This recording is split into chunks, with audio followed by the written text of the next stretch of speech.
आज हम लोग यूरोप में राष्ट्रवाद के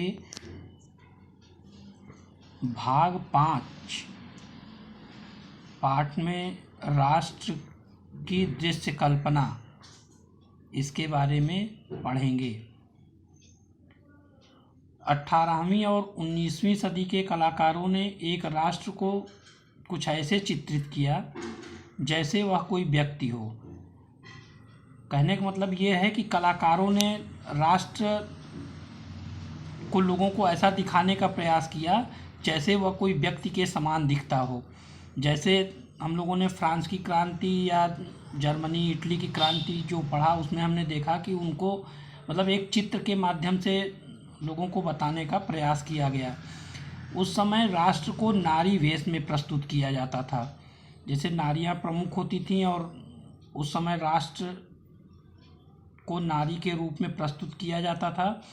राष्ट्र को व्यक्ति का जामा पहनाते हुए जिस नारी रूप को चुना गया वह असल में कोई खास महिला नहीं थी। मतलब यह एक कल्पना, एक तरीके से कल्पना की जाती है और कल्पना करके उसका निर्माण कर दिया जाता है। राष्ट्र के अमूर्त विचार को ठोस रूप प्रदान करने का प्रयास था। नारी की छवि राष्ट्र का रूप बन गई। फिर एक शब्द आता है रूपक। जब किसी अमूर्त विचार, अमूर्त विचार का मतलब हो गया कि जिसकी कोई सूरत ना हो, जैसे लालच, ईर्ष्या, स्वतंत्रता, मुक्ति को किसी व्यक्ति या किसी चीज के जरिए इंगित किया जाता है। इसी को रूपक कहा जाता है। और एक रूपात्मक कहानी के दो रूप होते हैं, एक शाब्दिक होता है और दूसरा प्रतीकात्मक होता है। 18वीं शताब्दी में रूपक का प्रयोग राष्ट्रवादी भावना के विकास और मजबूत बनाने में किया जाता था। फ्रांसीसी क्रांति के दौरान कलाकारों ने स्वतंत्रता, न्याय और गणतंत्र जैसे विचारों को व्यक्त करने के लिए नारी रूपक का प्रयोग किया। मतलब नारी को महत्व दिया गया और प्रतीक के तौर पे इनको व्यक्त किया गया। इन आदर्शों को विशेष वस्तुओं या प्रतीकों से व्यक्त किया गया।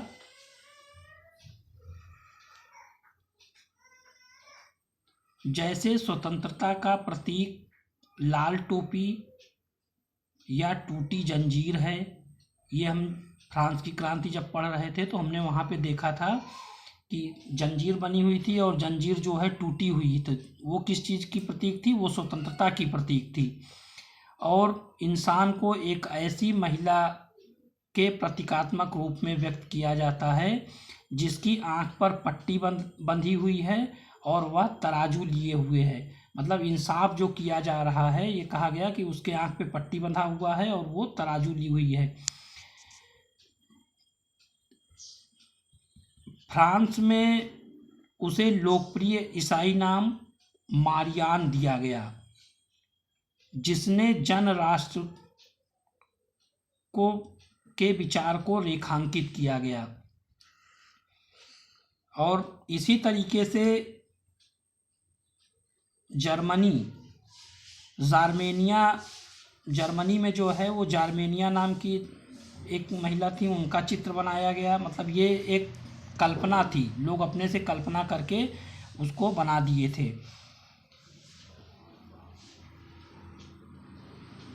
इसी तरह जार्मेनिया जर्मन राष्ट्र का रूपक बन गई। चक्षु अभिव्यक्तियों में जार्मेनिया बलूत वृक्ष के पत्तों का मुकुट पहनती है, क्योंकि जर्मन बलूत वीरता का प्रतीक है। मतलब महिला जो आपको दिखाई गई चित्र में, ये चित्र है आपका, देखिए ये सामने चित्र दिख रहा है। इस चित्र में देखिए ये महिला इंगित की गई हुई हैं, दिखाई गई हैं और इनके माथे पे ये पत्तियां दिख रही हैं आपको। देखिए हाथ में तलवार लिए हुए हैं और इस तरीके से चित्र को बना दिया जाता था और उसको प्रस्तुत किया जाता था। और इसके साथ में हमने अभी आपको बताया कि कुछ प्रतीक दिए हुए थे। जैसे देखिए प्रतीक का अर्थ दिया हुआ है यहाँ पे, टूटी हुई बेड़ियाँ, बाज छाप कवच, बलूत पत्तियों का मुकुट।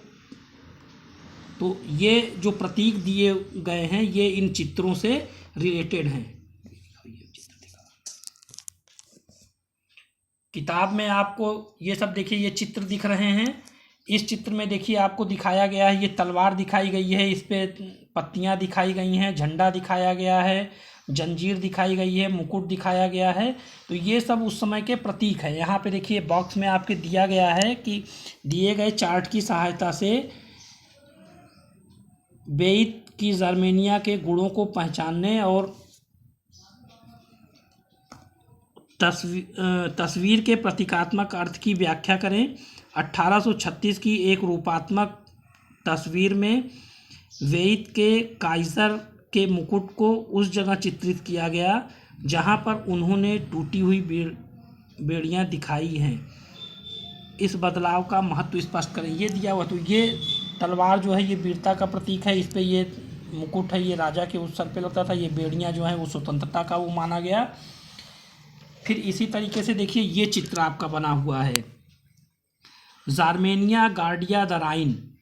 राइन नदी जो है जर्मनी के पास में है और वहाँ पे ये मूर्ति बनी हुई है।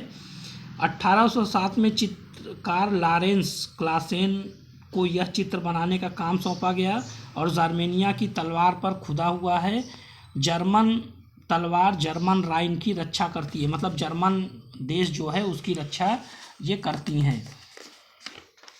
इसके बाद फिर आपका आता है, अगले भाग में हम लोग चले जाते हैं जहाँ पे दिया हुआ है राष्ट्रवाद और साम्राज्यवाद। 19वीं सदी तक जो राष्ट्रवाद की भावना थी वह अब साम्राज्यवाद में बदलने लगा था। मतलब अभी तक हमने क्या पढ़ा था, राष्ट्रवाद, लोगों के अंदर राष्ट्रवाद की भावना कैसे आ रही थी ये चीज़ हमने देखा था। जैसे कहा गया कलाकार, चित्रकार, कवि, इन लोगों ने जो है उसमें प्रमुख योगदान दिया और उससे लोगों के अंदर राष्ट्रवाद की भावना आई और यही राष्ट्रवाद की भावना बाद में जाके साम्राज्यवाद के उसमें बदल गया। साम्राज्यवाद, जब कोई देश अपने देश की शक्तियों को बढ़ाता है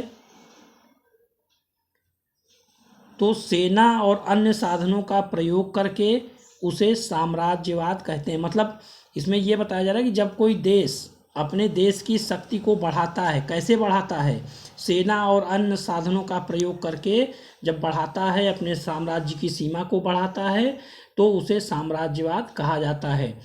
1871 के बाद यूरोप में गंभीर राष्ट्रवादी तनाव के स्रोत बाल्कन क्षेत्र था। ये एक बाल्कन जो है वो क्षेत्र था जहाँ पे एक गंभीर समस्या बनी हुई थी और राष्ट्रवादी भावना के बाद जो है वहाँ पे तनाव व्याप्त हो गया था। इस क्षेत्र में भौगोलिक और जातीय भिन्नता थी, मतलब इनका क्षेत्र का विस्तार जो था वो कुछ अजीब सा था और जातीय भिन्नता थी। इसमें आधुनिक, मतलब इस समय के जो देश हैं वो ये देश आते थे, रोमानिया, बुल्गारिया, यूनान, अल्बानिया, मैसिडोनिया, क्रोएशिया,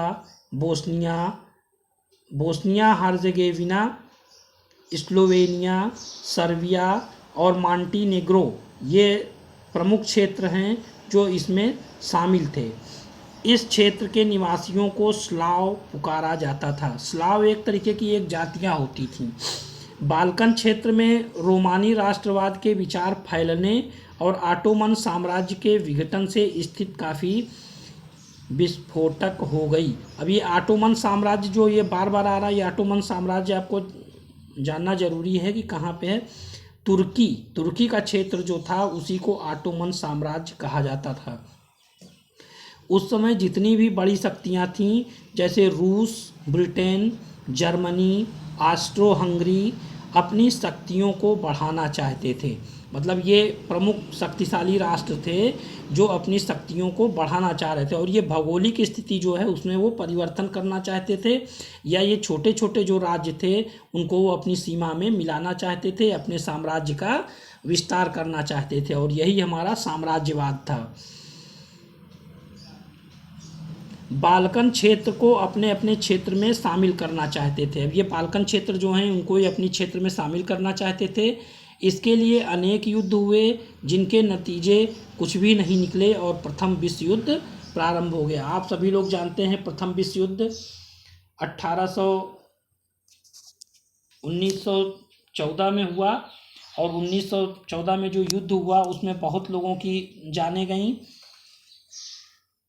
जिससे राष्ट्रवाद की भावना पूरे विश्व में फैल गई। जब विश्व युद्ध हुआ तो उसके बाद लोगों के अंदर राष्ट्रवाद की भावना फैल गई। साम्राज्यवाद से जुड़कर राष्ट्रवाद 1914 में यूरोप को महाविपदा की ओर ले गया। मतलब साम्राज्यवाद विस्तार की सीमा, अपने राज्य के विस्तार की सीमा जो थी ये हमारे यूरोप को जो है वो घोर संकट की ओर ले गया। युद्ध हुआ, बहुत लोगों की जानें गई, बहुत से लोगों की मृत्यु हो गई और बहुत से लोग असहाय और बेघर हो गए।